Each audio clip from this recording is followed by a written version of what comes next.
तो दोस्तों, हम आपके सामने फिर से आ गए हैं करंट अफेयर के प्रैक्टिस सेट 5 को लेके, जो हर एक एग्जाम जैसे BPSC, UPSC, SSC, RRB, group D, ALP एवं सीटेट सभी के एग्जाम में ये बहुत ही उपयोगी है। और हम आपको हर बार की तरह सिर्फ सवाल और जवाब नहीं बताते, सवाल जवाब के एक एक विचार विमर्श करके एक एक डीएनए टेस्ट करते हैं। पूरा डीएनए टेस्ट करते हैं और हम आपके सामने लेके आते हैं पूरे सवाल और जवाब का जखीरा, जो डेली करंट अफेयर की तरह रेगुलरली अपडेट होता रहता है। तो इसी के साथ हम शुरुआत करते हैं पहले सवाल की ओर। किसे हाल ही में जयपुर फिल्म फेस्टिवल में लाइफ टाइम अचीवमेंट अवार्ड से नवाजा गया है? तो जयपुर फिल्म फेस्टिवल, जो राजस्थान के जयपुर के महाराणा प्रताप सभागार में, महाराणा प्रताप ऑडिटोरियम में यह अवार्ड शो आयोजित किया गया था। और इसमें अपर्णा सेन को यह लाइफ टाइम अचीवमेंट अवार्ड दिया गया है। अपर्णा सेन बहुत बड़ी फिल्म एक्ट्रेस रही हैं, स्क्रीन प्ले रही हैं, साथ ही में एक फिल्म डायरेक्टर भी रही हैं। आपको बता दूं कि ये जो जयपुर फिल्म फेस्टिवल होता है, इसमें फिल्म कला, साहित्य, संस्कृति, समाज सेवा से जुड़ी फिल्मों को अवार्ड दिया जाता है। और इस बार 2022 के इस अवार्ड शो में 80 फिल्म को 122 अवार्ड से नवाजा गया है। अगले सवाल की ओर चलते हैं। भारत की कितनी फिल्मों को हाल ही में ऑस्कर 2023 के लिए शॉर्टलिस्ट किया गया है? तो भारत की दो महत्वपूर्ण फिल्म है, और एक है कांतारा और दूसरी है द कश्मीर फाइल्स।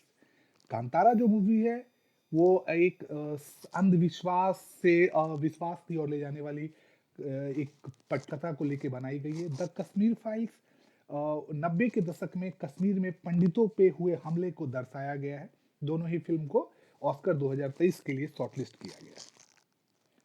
हाल ही में आई रिपोर्ट के अनुसार 2022 में भारत का सबसे प्रदूषित शहर कौन सा रहा है? तो केंद्रीय प्रदूषण नियामक बोर्ड, जो प्रदूषण का कंट्रोल करती है और प्रदूषण के बारे में बताती है, ये जो प्रदूषित शहर घोषित करने के दो नियम की तरह चलती है। आपको बता दूं कि पीएम, जिसे हम लोग पार्टिकुलर मीटर मैट्रिक की तरह, हम लोग मैटर की तरह हम लोग बोलते हैं पार्टिकुलर मैटर, पीएम को, उसके दो पॉइंट्स हैं। एक है 2.5 और दूसरा है पीएम 10। इसके कैटेगरी के हिसाब से ये शहर को नवाजा जाता है।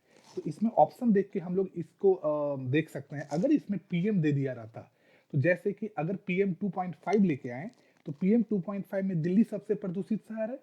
और अगर पीएम 10 लिखा रहता, तो इसमें गाजियाबाद सबसे प्रदूषित शहर है। तो आपको कंफ्यूज नहीं होना है, आपको ऑप्शन देखना है कि ऑप्शन में क्या है और पीएम के बारे में दिया है कि नहीं। जनरली दिल्ली के बारे में ही दिया रहेगा ऑप्शन में, तो दिल्ली इसका है। लेकिन अब जब हमने पीएम बोला है, तो ये पीएम क्या होता है? तो देखिए, पीएम को मैंने आपको बता दिया कि पर्टिकुलर मैटर बोला जाता है। दिल्ली का पीएम 2.5 है, और जो डेली मतलब जो एक सेफ लिमिट होता है उसका डबल है। अभी जो दिल्ली में पीएम 2.5 की वैल्यू है, और ये एनुअल एवरेज सेल इंडेक्स की तरह काम करता है। 40 माइक्रोग्राम पर क्यूबिक मीटर एक पीएम 2.5 का स्टैंडर्ड है, लेकिन यहाँ पे डबल है। साथ ही में पीएम 10 मैंने आपको बताया, जिसका सबसे ज्यादा प्रदूषित शहर है गाजियाबाद, और इसमें मानक स्तर जो स्टैंडर्ड होता है वो होता है 60 माइक्रोग्राम पर क्यूबिक मीटर।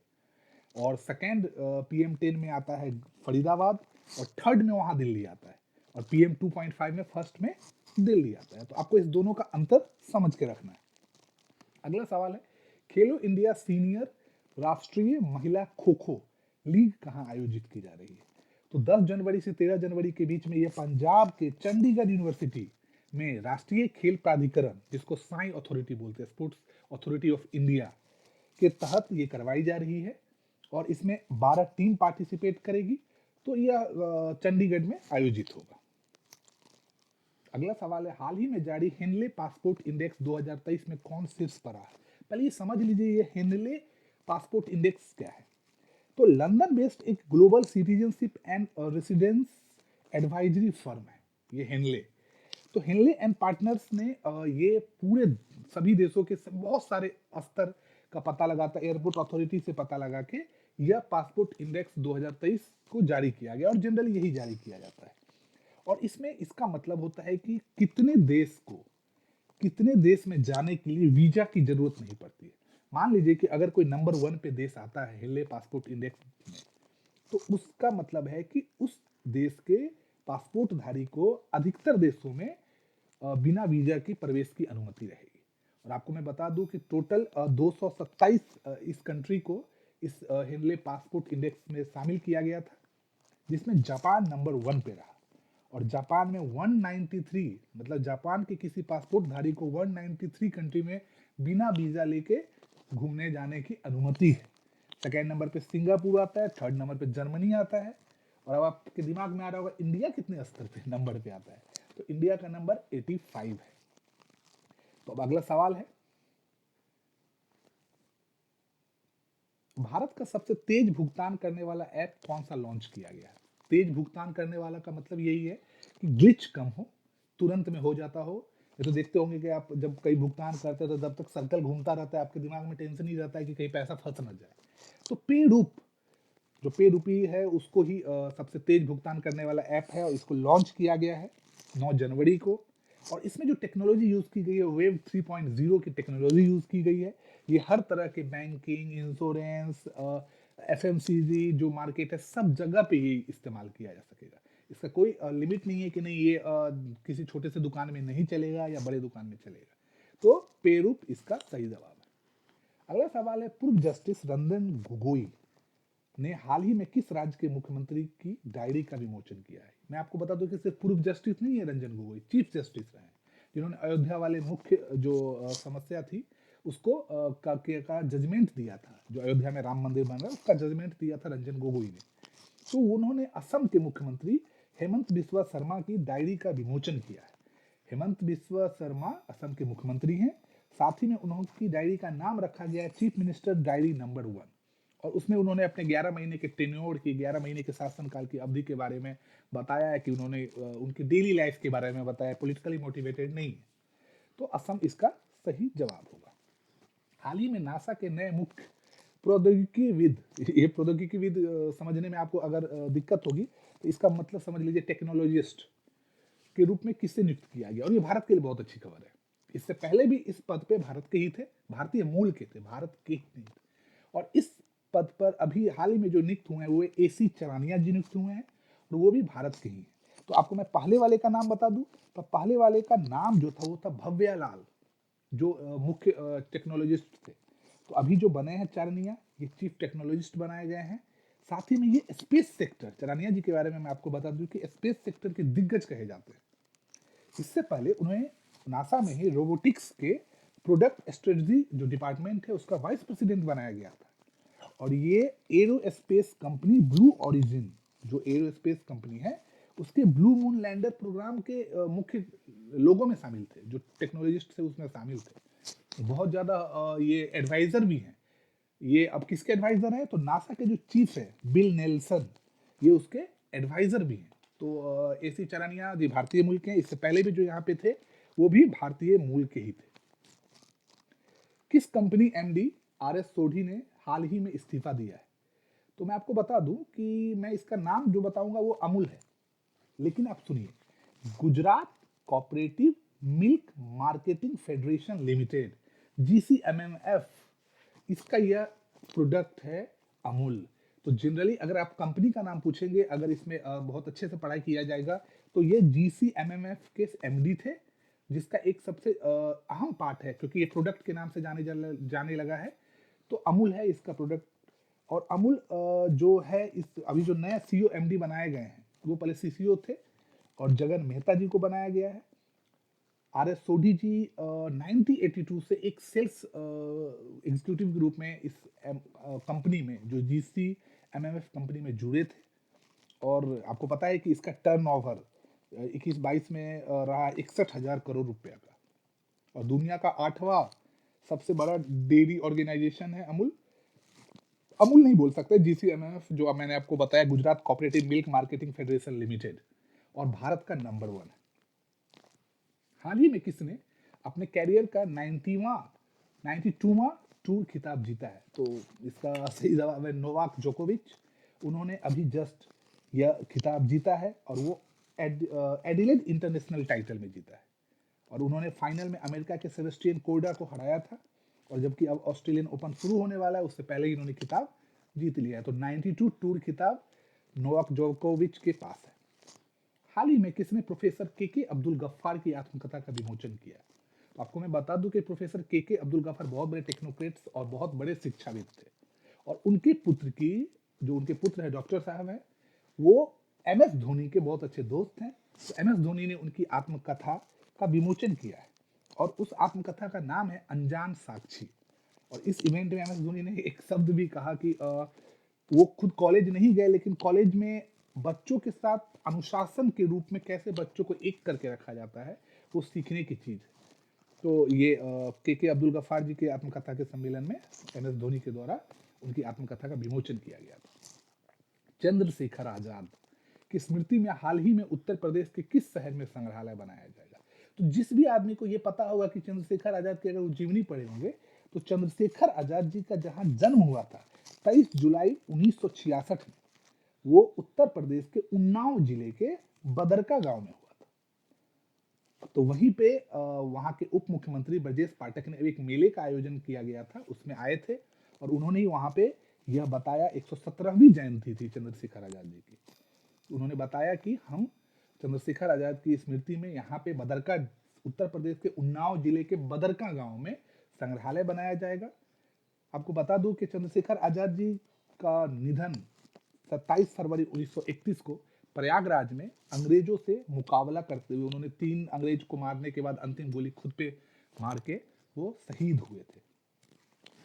अगला सवाल है, हाल ही में कहा सैन्य टैटू और जनजातीय नृत्य महोत्सव आयोजित किया जाएगा? पहले तो ये समझ लीजिए, ये सैन्य टैटू और जनजातीय नृत्य महोत्सव रक्षा मंत्रालय के द्वारा आयोजित किया जाता है, और इसमें यही है कि अनुसूचित जाति जनजाति के लोगों के जो टैलेंट है उसको कैसे उभारा जाए, और इस टैलेंट में बहुत तरह के इवेंट्स किया जाता है महोत्सव में। नई दिल्ली के जेएनयू जवाहरलाल नेहरू स्टेडियम में यह आयोजित किया जाता है, और इसके पीछे का एम है सुभाष चंद्र बोस कि शौर्य के प्रति सम्मान आयोजित देना, और इसी के लिए ये सैन्य टैटू और जनजातीय नृत्य महोत्सव आयोजित किया जाता है। हाल ही में किस राज्य के पूर्व राज्यपाल केसरीनाथ त्रिपाठी का निधन हुआ है? तो केसरीनाथ त्रिपाठी भाजपा के एक बड़े नेता रहे हैं, और उसके बाद उन्होंने राज्यपाल के पद पे बहुत सारे राज्यों में सेवा दी है। अभी जो सबसे अंतिम राज्य उन्होंने संभाला था एज ए राज्यपाल, वो था पश्चिम बंगाल। 88 साल की उम्र में उन्हें लखनऊ में उनके परिजनों के समीप ही उनके घर पे उनका निधन हुआ है। किसे हाल ही में अवार्ड फॉर ग्लोबल लीडरशिप से सम्मानित किया जाएगा? पहले ये अवार्ड फॉर ग्लोबल लीडरशिप देता कौन है? तो award for global leadership Howards जो विश्वविद्यालय है उसके द्वारा दिया जाता है, और वो अपने स्टूडेंट्स में से एक को दी है। अब अगर आप उनके स्टूडेंट्स का ऑप्शन में नाम देखेंगे तो डीवाई चंद्रचूड़, जिन्होंने वहां से पढ़ाई भी की है, उन्हें ये अवार्ड फॉर ग्लोबल लीडरशिप दिया जाएगा। भारत के अभी तत्कालिक चीफ जस्टिस ऑफ इंडिया हैं, और उन्हें ये अवार्ड ऑनलाइन तरीके से 11 जनवरी को दिया जाएगा, और हॉवर्ड्स के हेड उनके साथ इस मौके पर बातचीत भी करेंगे। इससे पहले इन्हें एक स्कॉलरशिप भी मिला था, जिन्हें इनलैक्स स्कॉलरशिप कहा जाता है। साथ ही में इनको जोसेफ एच बेले प्राइज से भी सम्मानित किया जा चुका है हॉवर्ड्स के द्वारा। हाल ही में उस्मानाबाद जिला अदालत किस राज्य की पहली ई कोर्ट बन गई है?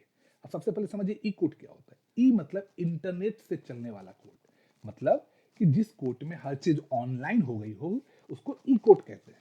तो उस्मानाबाद महाराष्ट्र का एक जिला है, और उसमें यह ई कोर्ट की व्यवस्था हुई है। किस देश में वर्ल्ड कप क्रिकेट का इस साल आयोजन किया जाएगा? तो आपको बता दूं कि भारत में 2023 वर्ल्ड कप का आयोजन किया जाएगा। आईसीसी का यह 13वां वर्ल्ड कप इवेंट होगा।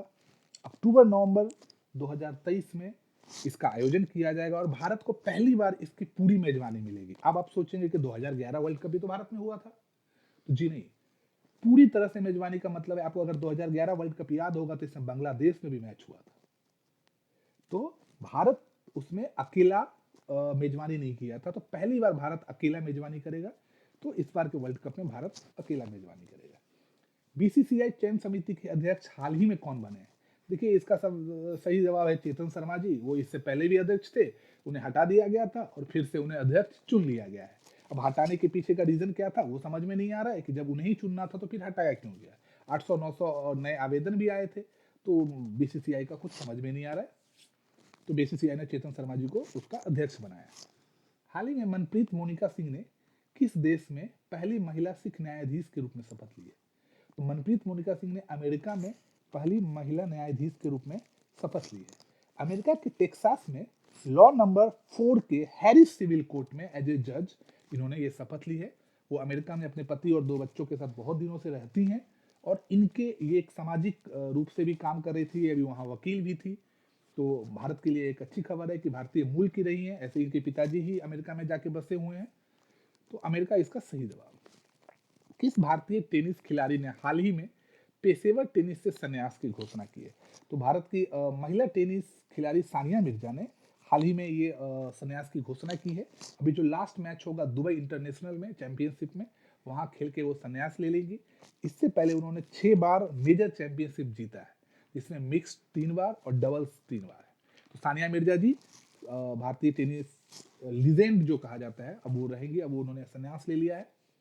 किस देश ने हाल ही में 600 किलोमीटर की रेंज वाली एशिया की पहली semi high speed hydrogen train launch की है? तो चाइना इसका सही जवाब है। चाइना ने अर्बन रेलवे में एशिया का पहला हाइड्रोजन ट्रेन लॉन्च किया है। इसकी top speed 160 kilometre per hour कही गई है। अगला सवाल है, हाल ही में किस राज्य ने ग्लोबल सिटी अभियान शुरू किया है?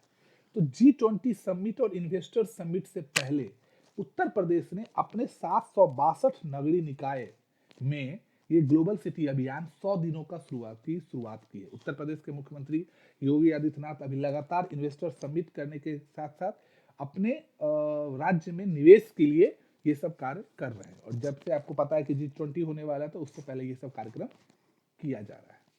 हाल ही में राष्ट्रपति द्रौपदी मुर्मू जी ने किस राज्य के 2 मंदिरों में प्रसाद परियोजना की आधारशिला रखी है? अच्छा, ये आपको प्रसाद परियोजना जो है, तो प्रसाद मतलब सिर्फ प्रसाद खाने वाला प्रसाद मत समझिएगा, इसका एक बड़ा लंबा चौड़ा नाम है। प्रसाद PRASHAD केंद्रीय पर्यटन मंत्रालय द्वारा तीर्थ यात्रा, कायाकल्प और आध्यात्मिक विरासत विस्तार अभियान, इस प्रसाद का पूरा फुल फॉर्म है। तो वो परियोजना के लिए राष्ट्रपति मुर्मू जी ने केंद्रीय पर्यटन मंत्रालय के द्वारा जो ये अपने तीर्थ क्षेत्र को विकसित करना, उसको पर्यटन क्षेत्र की तरफ लेके आने की जो योजना है, उसके तहत तेलंगाना के 2 बहुत पूर्ण परियोजना, भद्राचलम मंदिर समूह परियोजना और रुद्रेश्वर रामरप्पा मंदिर परियोजना की आधारशिला रखी है। तो तेलंगाना इसका सही जवाब होगा।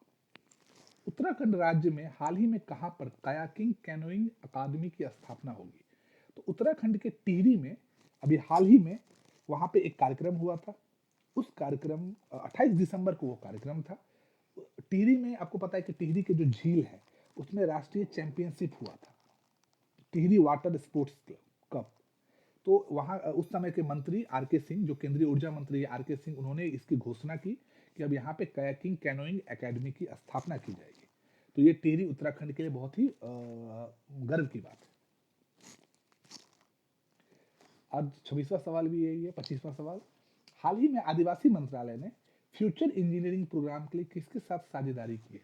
तो मैं आपको बता दूं कि अर्जुन मुंडा जो आदिवासी मंत्रालय के मंत्री हैं, उन्होंने फ्यूचर इंजीनियरिंग प्रोग्राम का मतलब क्या होता है, मैं आपको बता दूं कि फ्यूचर इंजीनियरिंग प्रोग्राम का मतलब होता है कि ऑनलाइन जो एकलव्य छात्रावास आवासीय योजना के तहत वहाँ कार्यक्रम चल रहा है आदिवासी क्षेत्रों में, वहाँ बच्चों को coding, learning code, machine language, AI, data science, ये सब सिखाने के लिए अमेजन के साथ किया है। अमेजन की LLF लर्निंग लिंक फाउंडेशन इस कार्य को करेगी और इससे हमारे जो आदिवासी बच्चे हैं वो अपने इंजीनियरिंग प्रोग्राम में बहुत ही फील्ड में बहुत ही ताकतवर हो जाएंगे।